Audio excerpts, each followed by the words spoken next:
Assalamualaikum warahmatullahi wabarakatuh.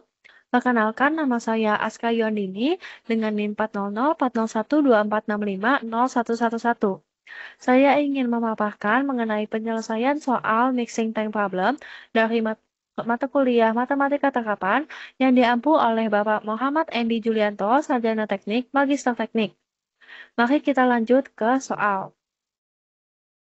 Ada soal mengenai sebuah tangki berisi 100 feet kubik air tawar.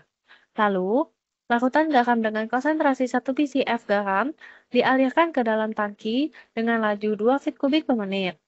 Campuran diaduk secara kontinu untuk menjaga keseragaman. Lalu, campuran tersebut mengalir keluar dengan laju 1 feet kubik per menit. Berapakah konsentrasi garam pada saat tangki berisi 150 feet kubik air garam? Lanjut ke diagram proses. Di sini sudah saya gambarkan tangki 1 dengan diketahui V0, yaitu 100 feet kubik air tawar. Dengan laju alir air garam sebesar 2 feet kubik per menit, lalu konsentrasi air garamnya itu 1 ppf. Nah, dari air garam yang masuk, ada aliran keluar dari tangki sebesar 1 feet kubik per menit. Yang ditanya adalah berapa konsentrasi air garam saat volume tangki menjadi 150 feet kubik. Kita lanjut ke pembahasan. Di sini saya tuliskan kembali diketahui V0 100 feet kubik, Q1 sebagai 2 feet kubik per menit, C1 1 PCF, Q2 1 feet kubik per menit. Ditanya, C2, konsentrasi larutan saat volume di tangki sebesar 150 feet kubik. Logika dasarnya, yang masuk kan 2 feet kubik per menit, sedangkan yang keluar 1 feet kubik per menit. Berarti, masih lebih besar laju air yang masuk kan dibandingkan yang keluar. Maka, carilah menit di saat volume tangki 150 feet kubik. Kita lanjutkan ke rumus neraca massa. Rumus umum neraca massa yaitu In sama dengan Out plus Accumulation. In yaitu Q1, Q2 sebagai Out, dV per dt sebagai Accumulation. dV per dt sama dengan Q1 min Q2, Q1 sebagai yang masuk 2 feet kubik per menit, Q2 yang keluar itu dikurangi 1 feet kubik per menit, dV per dt didapatkan berapa? 1 feet kubik per menit. Laju alir yang masuk lebih unggul dibandingkan yang keluar, yaitu 1 feet kubik per menit. Jadi, tangki tidak surut walaupun ada laju alir yang keluar dari tangki. Maka, persamaan berdasarkan volume yang tidak konstan didapatkan VT sama dengan 100 per T. Kenapa 100 per T? Karena semakin bertambahnya waktu, maka volume dalam tangki semakin bertambah. Kita lanjut ke pembahasan berikutnya. Di sini ada neraca massa garam, yaitu kita hitung dengan neraca massa in sama dengan out plus accumulation. Yang in itu yang masuk, Q1 dikali C1 sama dengan Q2 dikali C2, ditambah accumulation-nya D kali volume dikali C2 per dt. Q1-nya yaitu 2, C1-nya itu 1, sama dengan Q2 1, C2 yang dicari, D dikalikan volume tadi 100 per T dikali C2 per dt. 2 sama dengan C2 ditambah D per dt, C2 dikali 100 per T. Itu sebagai persamaan yang nanti akan kita lanjutkan. Kita buat dulu persamaan turunan berantai. Dengan rumus D per dt dikali F dikali G sama dengan F aksen dikali G ditambah F kali G aksen. F itu sebagai C2, G itu sebagai 100 per T. Turunannya yaitu menjadi D per dt dikali C2 dikali 100 per T sama dengan DC2 per dt dikali 100 per T ditambah C2 dikali D per dt dikali 100 per T. Di sini saya berikan pewarnaan agar bisa memahaminya. D per dt dikali C2 dikali 100 per T sama dengan C2 aksen dikali 100 per T ditambah C2. C2 aksen itu sebagai turunan dari DC2 per dt ya guys.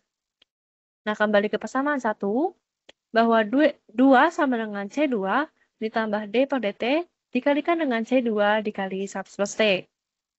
Nah, 2 sama dengan C2 dikali C2 aksen dikali 100 per T ditambah C2. 2 sama dengan 2 kali C2 Kenapa dikali C2? Ada 2C2, karena di sini ada 2C2 ya. Nah, ditambahkan dengan 100 plus T, turunkan dengan C2 aksen ini, ditulis kembali gitu. Nah, 2 min 2C2 sama dengan 100 plus T, dikalikan dengan DC2 per DT. Dikembalikan kembali ke persamaan diferensial. DC2 per DT sama dengan 2 min C2 per 100 plus T. DC2 per 2 min 2C2, ini kan kayak posisinya diubah ya, sama dengan DT per 100 plus T. Nah, setelah udah menemukan persamaan diferensial ini, kita tuh sederhanakan dulu menjadi 1 per 2 dikali DC2 per 1 min C2 sama dengan DT per 100 T, 100 plus T. Dari persamaan yang sudah disederhanakan, kita bisa lanjut untuk mengintegralkan kedua sisi. Kenapa sih kita mengintegralkan kedua sisi ini? Karena untuk mendapatkan nilai aktual C2 ini, kan karena kita nanti mencari C2-nya ya, kita tuh perlu mengintegralkan karena di sini yang diketahui persamaan sebelumnya, itu masih dalam persamaan diferensial. Untuk kita mendapatkan nilai C2 harus kita integralkan. Nah, seperti itu. Mari kita lanjutkan. Integral dari 1 per 2 dikali 1 per 1 min C2 DC2 sama dengan integral 1 per 100 plus T dt. Setengah dikeluarkan, tidak dimasukkan ke integral. Nah, kita hitungan dari integral 1 per 1 min C2 yaitu min len. Min len 1 min C2. Minnya ini dikeluarkan ya, jadi ke depan. Nah, sama dengan nilai dari integral 1 per 100 plus T dt, yaitu len 100 plus T dengan dt-nya itu menjadi plus C. Nah, len dari 1 min C2 ini, duanya itu persamaan ini dikalikan dengan min 2, yaitu di sini jadi ada min 2, len 100 plus T ditambah C aksen. C aksen ini akan menjadi E pangkat C dengan min 2 len 100 plus T. Nah, dari sini kan masih belum jelas ya C2-nya tuh gimana. Nah, kita tuh pakai sifat logaritma dan eksponen. Di mana len 1 min C2 ini sama dengan len dari E pangkat C per 100 plus T kuadrat. Mungkin di sini saya tidak akan menjelaskan lebih detail mengenai logaritma karena kalau kalian lihat di sini kan ada 2 nih. Kenapa dia hilang? Maksudnya di bawah sini jadi hilang kan? Karena dari sifat logaritma itu sendiri bahwa di sini 2 dikali len 100 plus T itu akan ada sifat yang dikali itu menjadi pangkat. Naik derajatnya jadi pangkat. Nah, makanya 2 di sini hilang karena di sini menjadi pangkat 100 plus T kuadrat gitu loh. Ada sifatnya. Nah, dari sini eh lennya sudah dilogaritmakan jadi 1 min C2 sama dengan E pangkat C per 100 plus T kuadrat. C2 sama dengan 1 min E pangkat C per 100 plus T kuadrat. Nah, kita udah nemuin nih C2-nya. Udah aktual, udah jelas, udah nggak ada persamaan diferensial lagi, tapi masih ada nilai E pangkat C. Apa sih nilai E pangkat C itu? Nah, di sini kan ada fungsi waktu. T-nya tuh ada. Nah, kita asumsikan T itu sama dengan 0 untuk mendapatkan persamaan. Di sini C2 dengan waktu T sama dengan T. Pada waktu C2 itu 0, nah hasilnya kan 0. Nah, 0 sama dengan, masukkan yang persamaan tadi, 1 min E pangkat C dengan T-nya itu 0. Jadinya 100 kuadrat. E pangkat C dibagi dengan 10.000 sama dengan 1.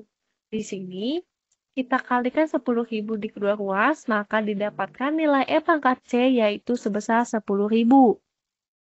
Persamaan C2 terhadap waktu tuh ditemukan, yaitu C2T sama dengan 1 min 10.000 per 100 plus T kuadrat. Karena tadi nilai E pangkat C-nya udah ditemuin kan, ternyata 10.000. Nah, kita masukin tuh. Nah, kalau udah ditemukan persamaan C2 terhadap waktu, kita bisa nyari nih, T-nya berapa tapi kan. Nah, kita cari dulu T-nya. T-nya bisa diketahui dari keterangan.